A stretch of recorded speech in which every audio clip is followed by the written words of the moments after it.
Hi പ്രിയപ്പെട്ട മച്ചാന്മാരെ, ഇതേ ഇതിപ്പോൾ ഞാൻ കോഴഞ്ചേരി ഒരു പുഷ്പമേള നിൽക്കുകയാണ്. ഇവിടെ ഒരു പരിധി വരെ ആൾക്കാർ കുറയും. കാരണം എന്നറിയാമോ, 70 രൂപ പാസ്സാണ് ഇതൊന്ന് കാണാൻ വേണ്ടി കയറാൻ വേണ്ടി. സാധാരണ ജനങ്ങൾ എങ്ങനെ കയറും? കൊച്ചു ചോദിക്കുക. 70 രൂപ എന്ന് പറയാം. 10-20 രൂപ ആണെങ്കിൽ കുഴപ്പമില്ല. 70 രൂപയാണ് ഇവിടെ ഈ പുഷ്പമേള കയറി കാണാനും വേണ്ടി വയ്ക്കുന്നത്. ഇത് പ്രേക്ഷകരാണോ സാധാരണ ജനങ്ങൾക്ക് പറ്റിയതാണോ? ഉണ്ടോ? ഇവിടെ കയറണമെങ്കിൽ 70 രൂപയാണ്. പഞ്ചായത്തിൻ്റെയും ബന്ധപ്പെട്ട ഡിപ്പാർട്ട്മെൻറ്റൊക്കെ ചെയ്യുന്ന പരിപാടിയാണ്. സാധാരണ ജനങ്ങൾ ഒരു പരിധി വരെ ആൾക്കാർ കുറയും. ആൾക്കാർ കാണാൻ പോലും ശ്രമിക്കുന്നില്ല, അകത്തോട്ട് പോലും കയറാൻ. പണ്ടത്തെ കാലമല്ല, ഇന്ന് പ്രേക്ഷകർ പോലും ഒരു കാര്യത്തിന് പോകത്തില്ല എന്നുള്ളൊരു കണ്ടീഷൻ, ആ സ്ഥിതിയാണ് വന്നിരിക്കുന്നത്.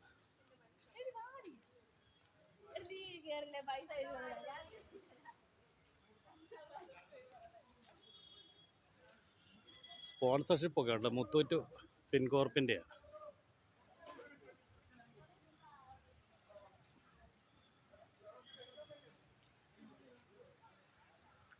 മോളിൽ തന്നെ ഫോട്ടോ വെച്ചിരിക്കുന്ന അവരുടെ തന്നെയാണ്.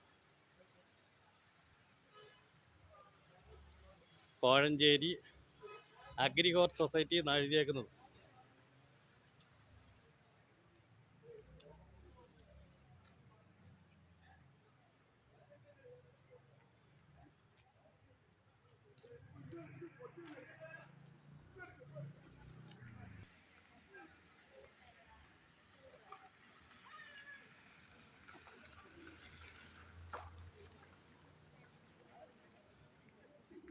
ആൾക്കാരുടെ ബാഹുല്യവും ഉണ്ട് കേട്ടോ. വഴി കൂടെ നിങ്ങൾ കണ്ടു ആൾക്കാരുടെ ബാഹുല്യം.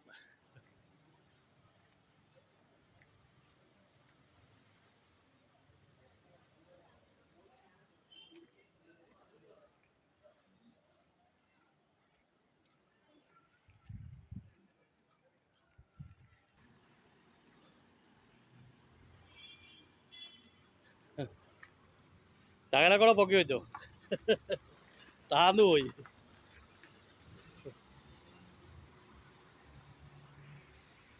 സത്യത്തിലേ സാർ, നമ്മളൊന്ന് ചിന്തിച്ച് നോക്കിയാൽ പൊതു പ്രേക്ഷകരൊന്ന് ചിന്തിക്കണം. നമ്മളിതുപോലുള്ള പരിപാടികൾ അതായത് സംഘടിപ്പിക്കുമ്പോൾ ഒരു നിശ്ചിത ചെറിയൊരു പൈസ ആൾക്കാരെ ഒന്ന് കാണാൻ വേണ്ടി, പിന്നെ അതിനകത്ത് കയറുന്നവരെല്ലാം സാധനങ്ങൾ വാങ്ങാനും പുഷ്പങ്ങൾ വാങ്ങുവാനും അതുപോലെ തന്നെ കുടുംബശ്രീയുടെ വിവിധ ഉൽപ്പന്നങ്ങൾ വാങ്ങാനുള്ള അതൊക്കെ പൈസ കൊടുത്ത് സെപ്പറേറ്റ് പൈസ കൊടുക്കേണ്ടതാണ്.